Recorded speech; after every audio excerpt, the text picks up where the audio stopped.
ناراض مت ہوئیے گا، ہمارے بہت سارے نمازی بھائی کہتے ہیں کہ صاحب الحمدللہ 40 سال سے نماز پڑھ رہا ہوں، لیکن ان سے نماز سن کر دیکھ لیں، نہ الحمد صحیح پڑھتے ہیں نہ اس کے ساتھ سورت صحیح پڑھتے ہیں، نمازوں کا ٹھکانہ ہی نہیں ہے۔ وجہ اس کی کیا ہے؟ ہم نے دیکھ دیکھ کے نماز سیکھی ہے، کسی عالم سے یہ کتاب پڑھ کر نہیں سیکھی ہوتی۔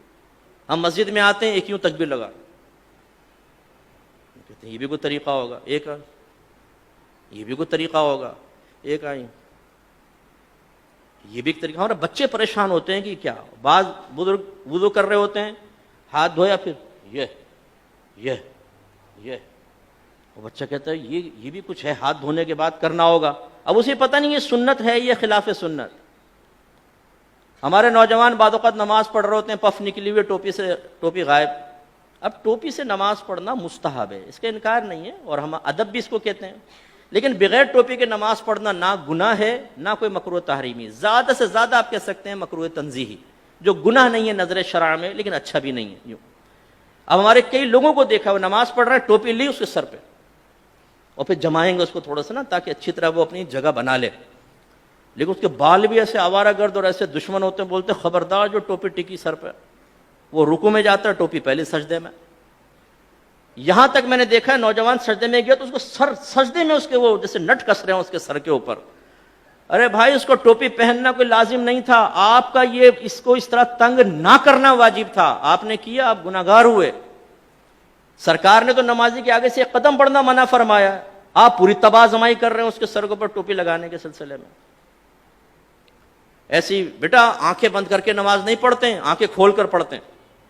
حالانکہ فقہ نے واضح لکھا ہے کہ اگر آنکھیں بند کر کے خشوع و خضوع زیادہ ہوتا ہے تو مستحب ہے کہ آنکھیں بند کر کے نماز پڑھیں، اور اگر آنکھیں کھول کر نماز پڑھنے سے خشوع و خضوع آتا ہے، دنیاوی خیالات سے نجات پاتے تو آنکھیں کھول کر پڑھنا مستحب ہے۔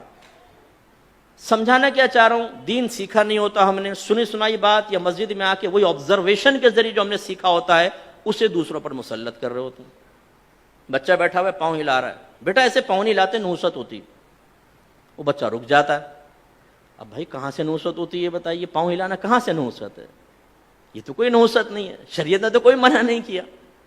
لیکن وہی بچہ اگر فجر کی نماز چھوڑ رہا ہو تو اس کو اتنی سختی سے نہیں سمجھائیں گے نا، بچہ تھکا رہا ہے، رات میں سو گیا، کوئی بات، پوری رات محفل نعت میں شرکت کر کے سنی ٹناٹن قطعی جنتی نعت خانوں کی زبان پر فجر کی نماز چھوڑ رہا ہوتا ہے نا، نہ جماعت سے نماز پڑھے گا نہ فرض پڑھے گا، 4 بجے تک محفل ہوئی ہے، اس کے بعد اسکوٹر گھمایا، آ کے بستر پر سو گئے، مؤذن کہہ رہا حی علی الصلاۃ حی علی الفلاح، اور وہ تصوراتی اور خوابی دنیا سے جواب دے رہا ہے کہ حضور نعت خوانی میں شرکت کر تو لیے، جنتی ہو تو چکا ہوں، بلا حساب و کتاب تو ہم جنت میں چلے جائیں گے۔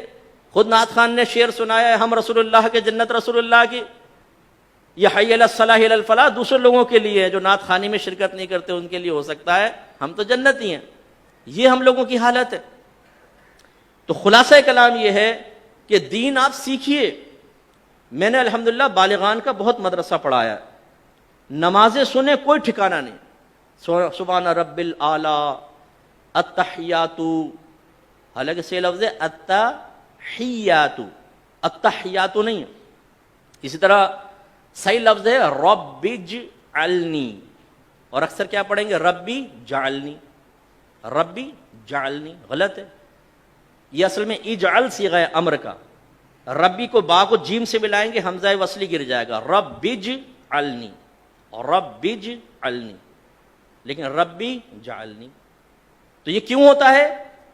آپ میں سے بہت سن ہو سکتا ہے کتاب دیکھ کر بھی سیکھا ہو، لیکن آج سے 35 سال پہلے 40 سال پہلے، اب وہ بیچ میں جو غلطی آئی وہ پختہ ہوتی چلی گئی، بتائیے نہیں۔ اس لیے ناراض مت ہوئیے گا، آپ میرے بزرگ ہیں، میرے بڑے ہیں، جو بزرگ بیٹھے ہوئے جو ہم عمر ہیں اور جو چھوٹے ہیں وہ بچے ہیں، لیکن ایک دفعہ اپنی نماز کسی قاری صاحب کو سنا دیں۔ پہلی بات تو یہ کہ جس کو ڈر ہوگا نا، خوف کہ میں پھنسوں گا، وہ سنائے گا ہی نہیں، وہ کہے گا مفتی صاحب نے ٹھیک کہا لیکن اللہ کی رحمت بہت بڑی، اللہ معاف کرنے والا ہے۔ بھائی اللہ تعالیٰ رحمان ہے، رحیم ہے، لیکن وہ قہار و جبار بھی تو ہے۔ اس کی قہاریت اور جباریت کو فراموش کر کے صرف رحمانیت پہ نگاہ کرنا یہ نبیوں کا طریقہ نہیں ہے۔